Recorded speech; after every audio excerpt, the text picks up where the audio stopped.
we're going to go all the way. Thank you, Gang Gang. I love you guys. You're the best. Wouldn't be here without you. What's up, Yang Gang? So we're coming to you on a Sunday morning. We have had a lot going on this week, y'all. A lot going on in the Yang Gang community, in our personal lives, and it's been quite the roller coaster. Very eventful week. Some things I feel like got missed this week, but we caught them, Yang Gang. We caught them. And those things are, first of all, it was huge, the release of Andrew Yang's climate change policy timeline. If y'all haven't checked that out, last night's video, as a matter of fact, it's in there. The actual timeline that his camp is going to be putting out, their climate change policy. And that's huge, because this is going to be a major topic going forward. Shout outs to Harrison. We love you, Harrison Barnes. And our new Patreon. Yay. Thank you. Thank you. That is UBI in action right there, y'all. Patreon page is so very important for people like us. Shout outs to South Carolina. Y'all were really good to us, y'all. And listen, we know about Southern hospitality, and the people in South Carolina are very, very gracious hosts. So we appreciate y'all making our time down there so enjoyable. We appreciate the interviews that we got. My gracious, y'all, we got some good stuff coming for y'all. Yang Gang, give us a follow at B-Box Reality on Twitter. We kind of use that as our main page. Yeah. So, as you know, our boy was on Face the Nation this morning. The first clip that you're going to see is the Face the Nation clip. Good morning and welcome to the broadcast. Well, it's great to be here. Thanks for having me. How would you compete with China? Well, certainly the tariffs and the trade war are the wrong way to go. We're now entering a very dangerous phase of potentially competitive devaluations. I was just in Iowa last week, and the farmers and producers there are losing business. They feel betrayed by President Trump. We need to curb some of the abuses on the Chinese side, but the trade war is leading the global economy in the wrong direction. So what would you do differently?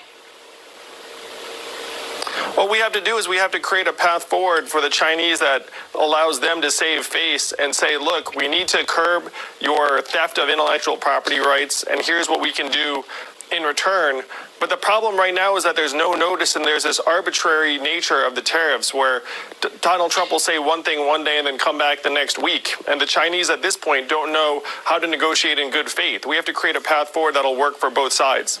The jobless rate in this country is at a historic low, as you heard the White House make the case. But you are arguing that you see problems with income inequality in this country, and that huge classes of jobs are going to disappear because people will be replaced by machines. What jobs are going away entirely? Well, Americans watching this right now are seeing their Main Street stores close as 30% of American malls and stores shut their doors forever. And the reason for that is that Amazon's absorbing $20 billion in business every year and paying zero in taxes in return. So these economic changes helped get Donald Trump elected. We automated away 4 million manufacturing jobs in Ohio, Michigan, Pennsylvania, all of the swing states in the Midwest. And now that automation trend is going to come to retail, call centers, fast food, and eventually truck drivers, which is the most common job in 29 states in this country. This is the true economic transformation that we have to come together and address as a society as quickly as we can. And part of your solution is to give everyone $1,000 a month. This is a universal basic income. It's been supported by Mark Zuckerberg, other entrepreneurs. But how do you actually say that this is going to incentivize people to work? Isn't the American dream about working hard to achieve something, not a government handout? Well, Americans will work even harder when they get the resources in place to actually get ahead. This is the trickle-up economy from our people, families, and communities up. It will create over 2 million new jobs in our communities because the money will go right into local Main Street businesses, to car repairs, daycare expenses, Little League signups. And that's where the economic value needs to go in order to create jobs where people live and work. And you want to put in a 10% tax, a value-added tax on transactions, on consumer purchases in order to pay for all this. You put it at cost about $2 trillion. But I'm wondering, what example do you have of this actually working in another country? Like Saudi Arabia has this, and you don't see them as a hub of innovation. Well, if you look, Margaret, every other developed economy already has a mechanism just like this. Europe, Canada, Asia, everyone has figured out that you can't have $1 trillion tech company like Amazon pay zero in taxes, less than everyone who's watching this right now. That doesn't make any sense. The American people know it. So this has already been figured out by every other developed economy. You're talking about a value-added tax. And we need to follow suit. But yeah, that's exactly right. But in terms of the universal basic income, the $1,000 you want to give every American.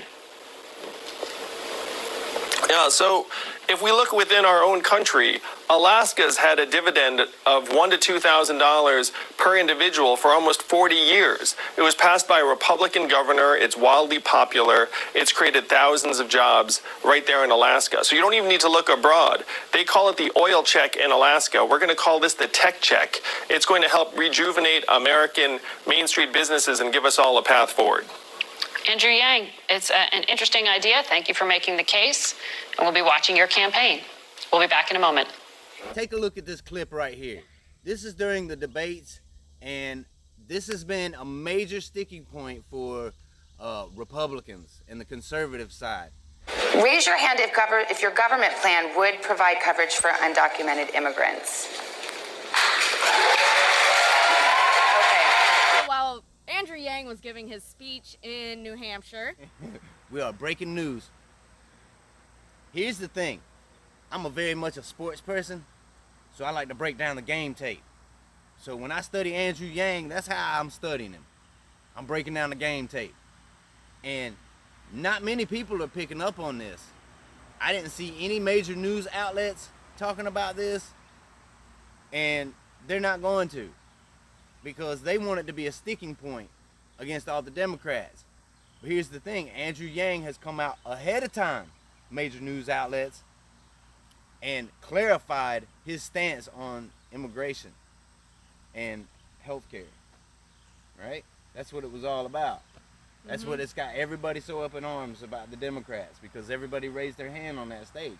And even my father-in-law, shout outs to my father-in-law, even he said, you know, he was talking about how Andrew Yang raised his hand and how he didn't like that, you know, because, you know, we do have to do something about the crisis at the border.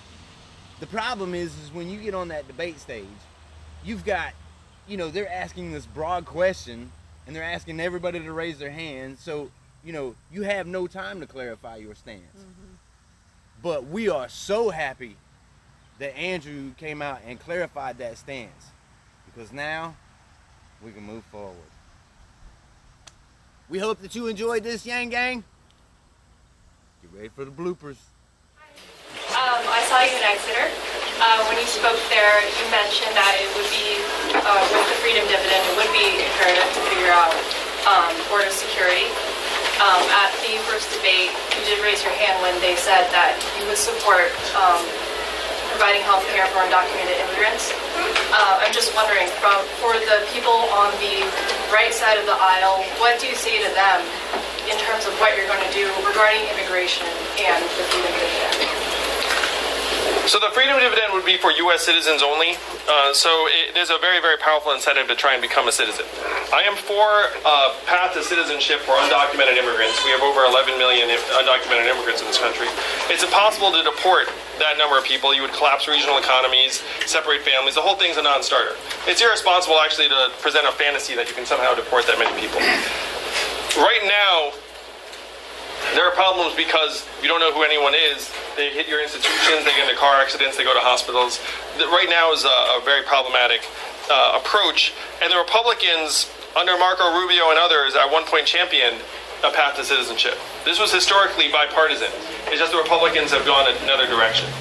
So I'm not someone who thinks that we need to enforce the southern border. We need to put proper resources in place. And when during the first debate I raised my hand to say, hey, this healthcare program should apply to undocumented immigrants, that doesn't mean it's cost free. Like, you can buy into it. It's not that if you cross the border, then all of a sudden you get access to healthcare. It's that there's a healthcare system that you can buy into, and there are rates available for undocumented immigrants if they are able to do so. I'm the son of immigrants myself. You probably noticed. I don't know. It doesn't seem. So I'm very pro-immigrant generally, and for people who are here studying abroad, we should be trying to keep them here instead of sending them home to compete against us. That's not the right way. You can't have my kids competing against us. Yes, Miss.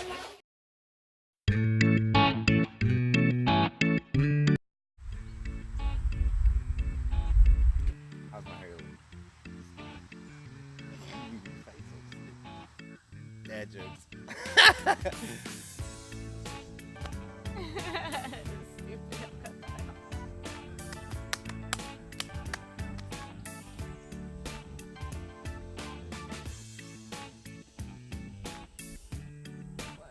I just want to interject.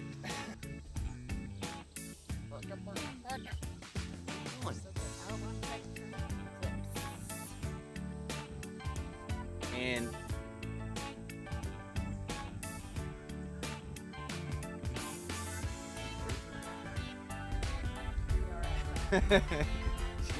facial. we in the future. Undocumented illegal immigrants. Undocumented ignorant. So the Undocumented ignorant. Why do you want to say increments? undocumented increments. Undocumented increments. Anyway, Okay, you so just say it. Let's start this over. Just the undocumented ignorance.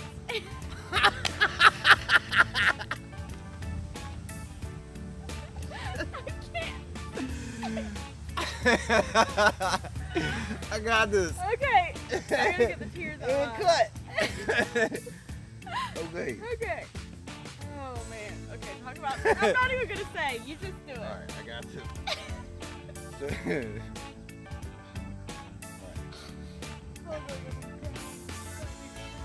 See, I can say it then. Undocumented ignorant.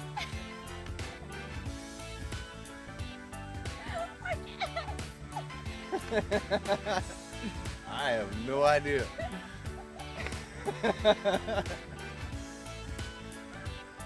So if y'all want to learn about some undocumented increments, you came to the right place. Okay, you gotta do this because I can't. All right. These kids don't let me. Maybe I should step out of the frame. We'll zoom into your face. Okay, go ahead. Slow.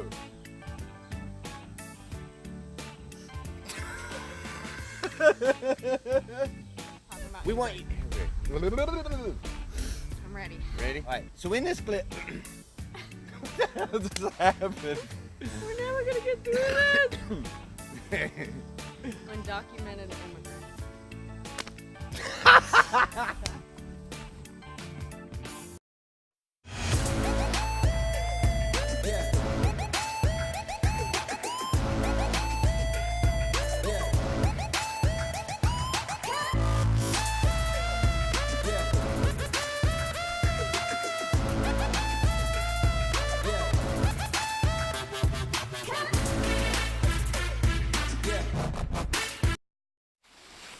Yummy, yummy, yummy, yummy, yummy.